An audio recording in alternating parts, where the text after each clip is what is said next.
The Department of Justice releasing its remaining documents from the Jeffrey Epstein investigation. Deputy Attorney General Todd Blanche saying the records will be posted throughout the day, including more than 2,000 videos, more than 180,000 images, some of the material so explicit you have to verify being an adult before you can actually access it. Many of Epstein's survivors have been publicly pushing for years to have these documents come out, but it took a law passed with near unanimous support in Congress to finally bring. Ciertas declaraciones no alteran las leyes, pero exponen fracturas en el uso público de las instituciones. El viernes 2 de febrero de 2026, durante una rueda de prensa convocada en el Salón Oval, el presidente Donald Trump hizo una serie de declaraciones inesperadas sobre la reciente publicación de millones de documentos federales relacionados con el caso Epstein. En lugar de responder a preguntas previamente acordadas sobre el avance de las reformas en las estructuras públicas, Trump se adelantó al tema y vinculó su imagen directamente al contenido de la investigación. Alegó que los documentos probaban su inocencia y al mismo tiempo acusó a nombres de la prensa y adversarios políticos de participar en una conspiración contra su campaña presidencial. El punto de inflexión fue la afirmación de que el escritor Michael Wolff habría conspirado con Jeffrey Epstein para perjudicarlo electoralmente. Una declaración hecha sin presentar pruebas, pero con el peso de haber sido pronunciada dentro de la más alta instancia del poder ejecutivo estadounidense. El impacto del episodio no se limitó a lo que ocurrió dentro de la sala en ese momento. Desde el instante en que su nombre fue voluntariamente reinsertado en el centro de la controversia, Trump dejó de ser solo alguien citado en los archivos para convertirse en el autor de una narrativa alternativa sobre ellos. En un tono que alternaba la ironía y la agresividad, afirmó que los 3 millones de páginas liberadas no contenían nada relevante sobre su persona. Insistió en que la verdadera implicación recaía sobre figuras como Bill Clinton y Bill Gates. En un intento por desviar la atención, describió las investigaciones en curso como una pérdida de tiempo para el Departamento de Justicia y sugirió que el caso debía cerrarse inmediatamente. Aunque esta postura no aportó nueva información fáctica, reorientó el debate público. El caso dejó de estar solo bajo análisis de los tribunales y pasó a ser mediado también por una retórica defensiva en plena arena política. A lo largo del mismo día, el presidente recurrió a las redes sociales para reforzar esta nueva versión. Una serie de publicaciones negaban cualquier relación cercana con Epstein, al tiempo que acusaban a figuras demócratas y del Poder Judicial de estar directamente involucradas en la financiación y el encubrimiento de conductas delictivas. En una de esas publicaciones, Trump afirmó que casi todos los demócratas corruptos habían visitado la isla de Epstein, aunque él mismo nunca lo había hecho. La frase contradice registros anteriores que indican vuelos, interacciones públicas e intercambios de favores entre ambos.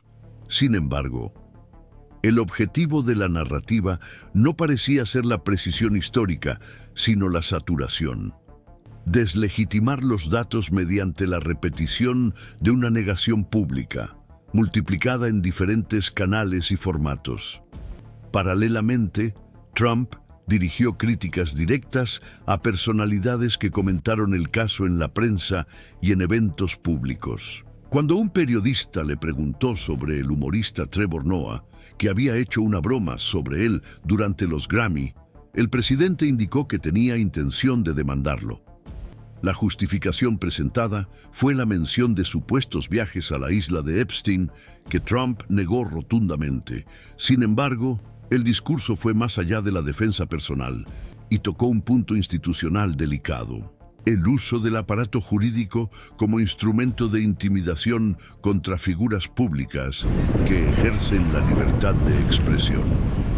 Este gesto, aunque todavía en el ámbito de la intención, encendió las alarmas en sectores de la prensa y en organizaciones que monitorean la relación entre el poder político y la prensa libre en Estados Unidos.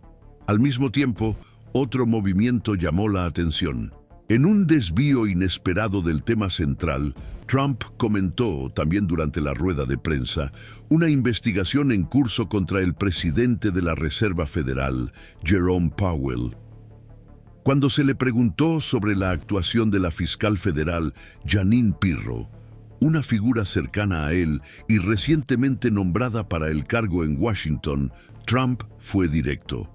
Afirmó que ella debería llevar el caso hasta el final.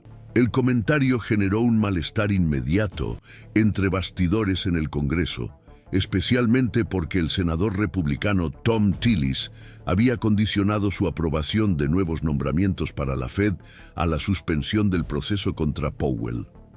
La respuesta de Trump, por lo tanto, no solo respaldaba la investigación, sino que asociaba directamente su continuidad con el éxito de sus propios nombramientos, tensando así la línea entre la independencia institucional y la lealtad política. Esta cadena de temas, los archivos de Epstein, la prensa, el sistema judicial y la política monetaria, dibujó un panorama en el que las decisiones de Estado, las estrategias electorales y las defensas personales se entrelazaron de una manera sin precedentes. Trump no solo reaccionó a las acusaciones, sino que buscó reconfigurar el propio escenario institucional en el que se evalúan esas acusaciones. Al hacerlo en un contexto de máxima visibilidad, bajo los focos oficiales, activó un circuito de respuestas que aún están en curso y cuyos desenlaces siguen siendo inciertos. Lo que se puede afirmar con claridad es que el episodio alteró el patrón de conducta esperado para las figuras públicas bajo investigación indirecta. En lugar de asesoramiento técnico, se optó por la confrontación directa y pública. Estos movimientos también resonaron en las acciones del Departamento de Justicia. En las horas posteriores a la rueda de prensa, los abogados de las sobrevivientes de Epstein presentaron una moción de urgencia, alegando que se habían divulgado fragmentos de documentos sin el debido cuidado con la identidad de las víctimas. La acción se dirigió a los jueces federales responsables del caso y señalaba que el daño causado por estas publicaciones se veía agravado por las declaraciones de figuras públicas que trataban el caso con desprecio o ironía. La respuesta del magistrado fue formal, pero indicativa. Reconoció la urgencia de la situación y convocó una reunión extraordinaria con las partes implicadas. La mención directa al calendario de publicaciones y declaraciones políticas en la orden judicial reforzó la percepción de que la frontera entre la justicia y la retórica está siendo puesta a prueba. Hay episodios que destacan no por su desenlace, sino por la forma en que rediseñan las fronteras entre las esferas de poder. La rueda de prensa del día 2 no inauguró esta dinámica, pero la puso de manifiesto en su forma más cruda. Un presidente, rodeado de documentos oficiales, pronuncia un discurso que mezcla negación, contraataque, reconstrucción y anticipación de litigios. La disputa ya no se centra solo en el contenido de los archivos, sino en quién tiene derecho a narrarlos. Y en este campo, cada palabra pública se convierte en parte del proceso, aunque aún no esté registrada en ninguna acta judicial. Para quienes valoran el seguimiento continuo y la comprensión progresiva de las relaciones institucionales en Estados Unidos, observar cómo se encadenan estos acontecimientos es más importante que anticipar conclusiones. Es el proceso, y no la sentencia, lo que revela los contornos del sistema. A partir de ese momento, la convergencia entre organismos y actores institucionales comenzó a delinear los contornos más amplios del episodio, trascendiendo el alcance de una única declaración presidencial.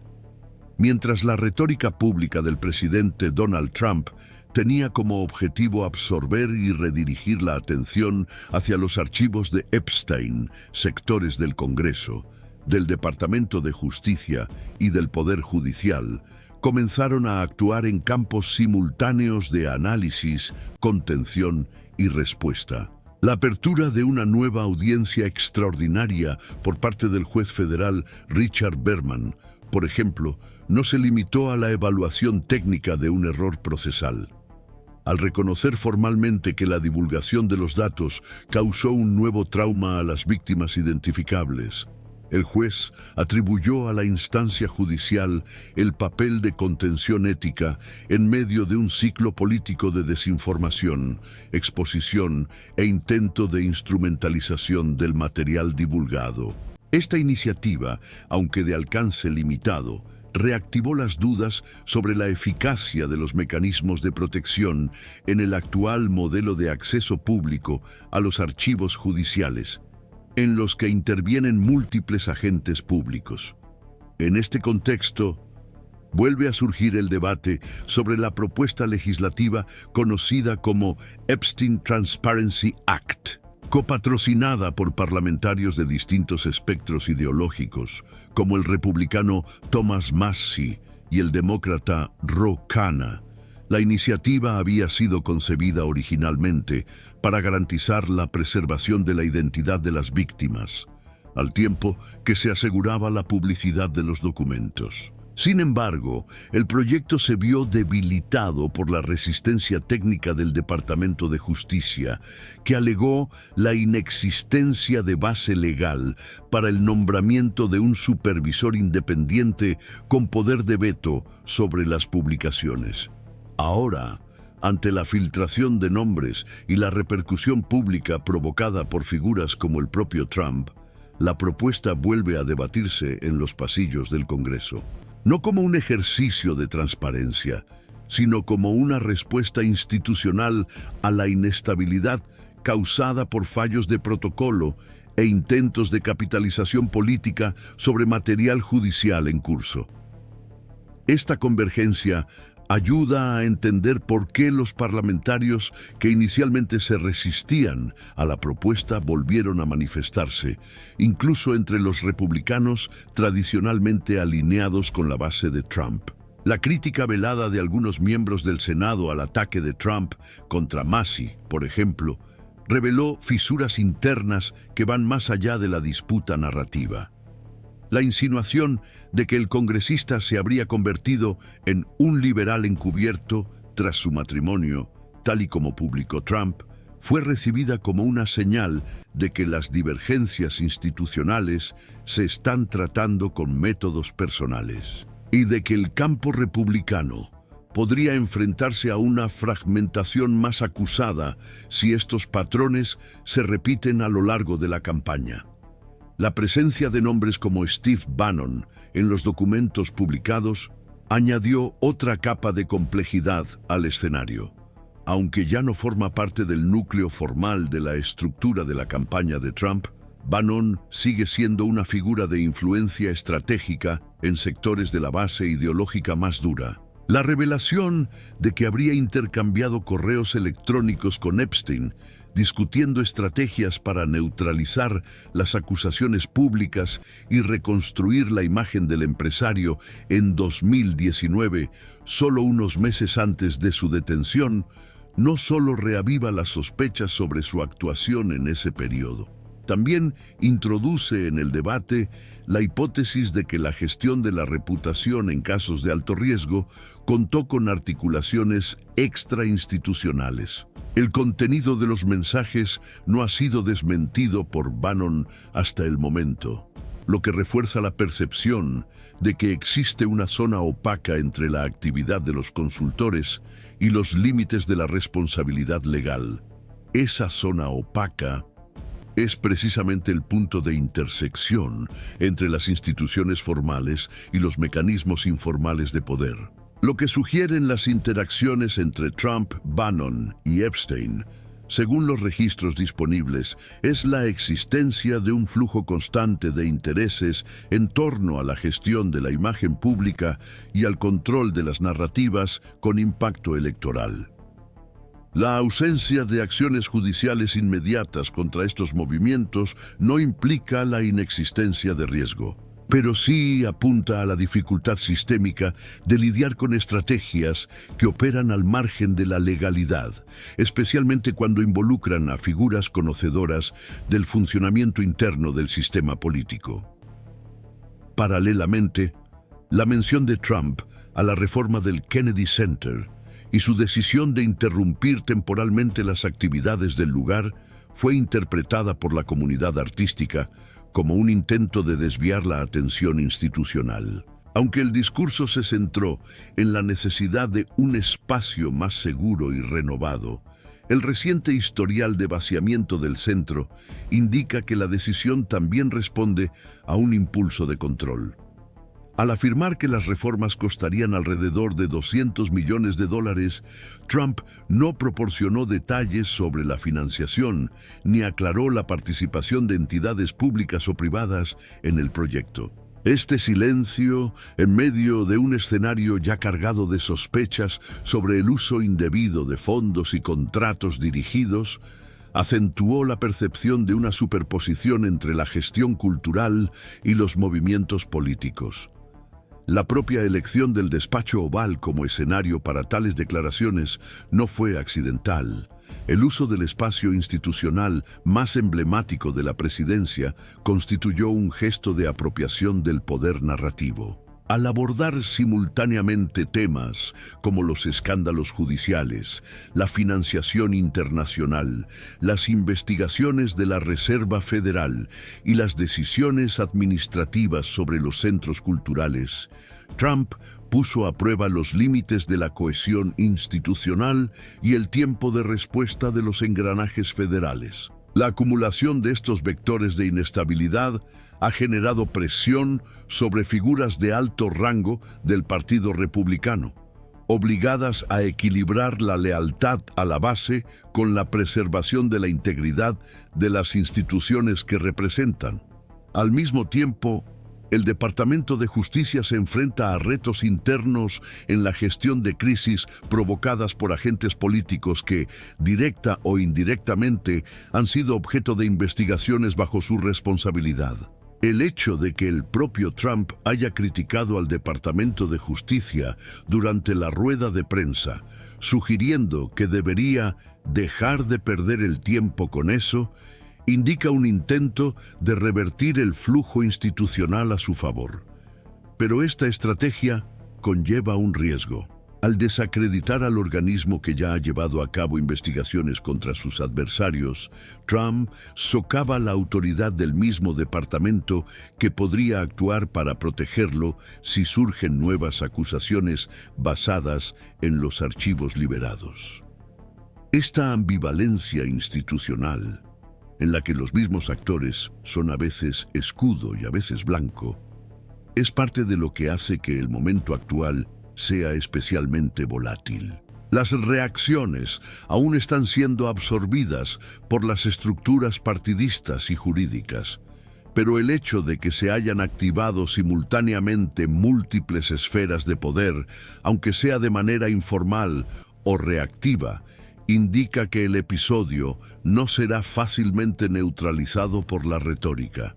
La convergencia de temas, documentos, investigaciones e intereses políticos ya ha impuesto al sistema una sobrecarga interpretativa. Una sobrecarga que exige más que respuestas puntuales. Exige vigilancia continua, seguimiento detallado y la disposición a lidiar con zonas de indeterminación institucional que se expanden cada vez que la narrativa oficial intenta suplantar los hechos en sí. En un entorno en el que la información circula a una velocidad extrema y es reconfigurada por los discursos antes de poder ser analizada formalmente, mantener la atención en los mecanismos reales de funcionamiento del sistema se vuelve esencial. Por ello, Este canal sigue comprometido con el seguimiento continuo de los acontecimientos institucionales y con el análisis responsable de las tensiones que configuran el presente político de los Estados Unidos. Al avanzar hacia la esfera interpretativa, el episodio deja de entenderse solo como una cadena de hechos y pasa a configurar un espacio de confrontación institucional directa. En este momento, coexisten interpretaciones muy divergentes sobre el peso jurídico y político de las declaraciones de Donald Trump, así como sobre los efectos estructurales provocados por la divulgación de los documentos relacionados con el caso Epstein. Para los juristas que trabajan en el ámbito federal, el núcleo de la controversia reside en el evidente intento de influir en la opinión pública antes de que finalicen los análisis técnicos del material divulgado. Al afirmar públicamente que no hay nada que me implique o que el proceso debería cerrarse, el presidente no se limita a una posición retórica, sino que se inserta activamente en una dinámica que aún está siendo evaluada judicialmente. En este escenario, la discusión no se limita a la existencia de pruebas directas, sino que se amplía al impacto que la negación pública reiterada puede ejercer sobre los propios mecanismos de responsabilidad institucional. Según indican los registros disponibles, los nombres citados en las publicaciones recientes como Steve Bannon, Jeanine Pirro, Thomas Massie y Jerome Powell aparecen dentro de un mismo campo relacional y no como referencias aisladas. Existe una convergencia de intereses, contactos y vínculos institucionales que, aunque no constituyen irregularidades formales, producen un entorno en el que las fronteras entre el asesoramiento técnico, la influencia política y la articulación institucional se vuelven poco definidas. El caso de Powell, actual presidente de la Reserva Federal, ejemplifica esta situación.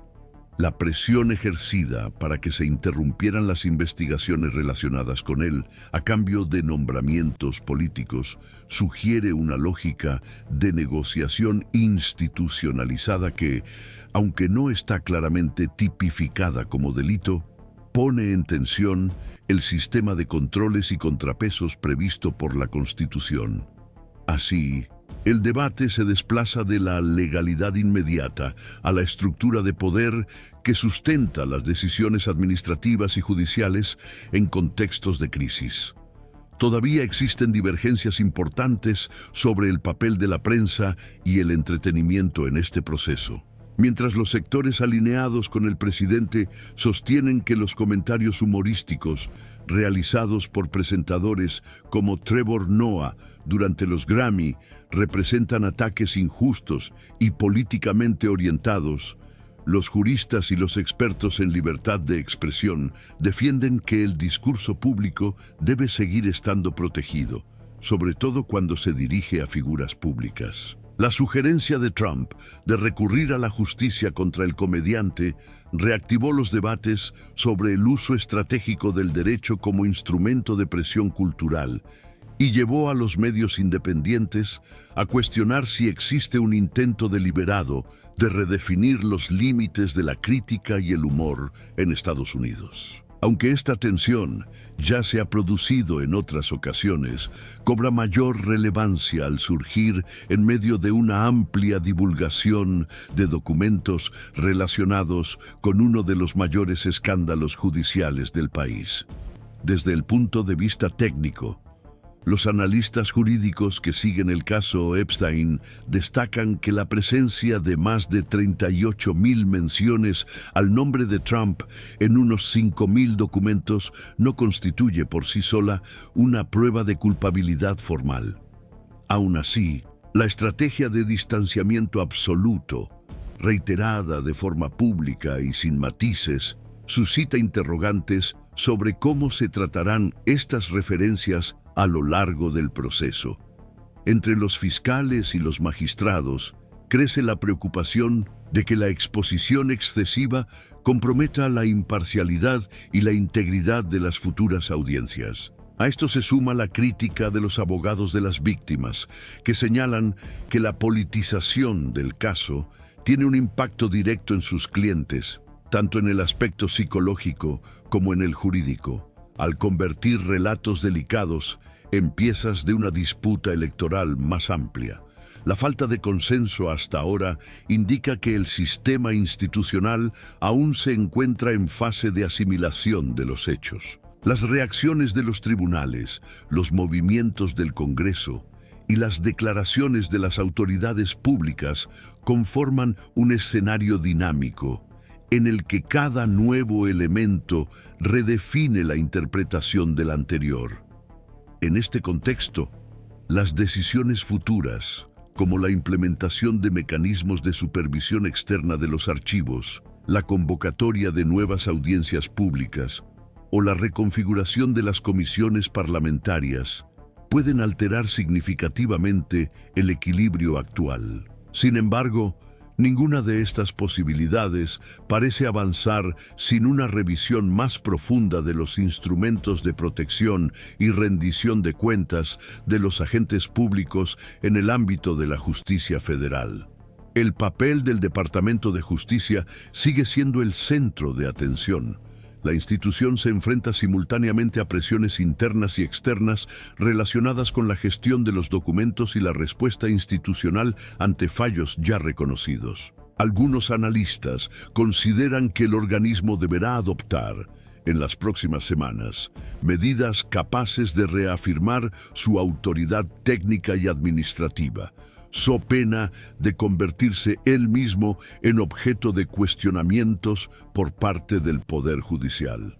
Esta posibilidad está siendo seguida de cerca por asociaciones de fiscales y consejos de ética que ya han manifestado su preocupación por el nivel de exposición del departamento en temas de alta sensibilidad institucional.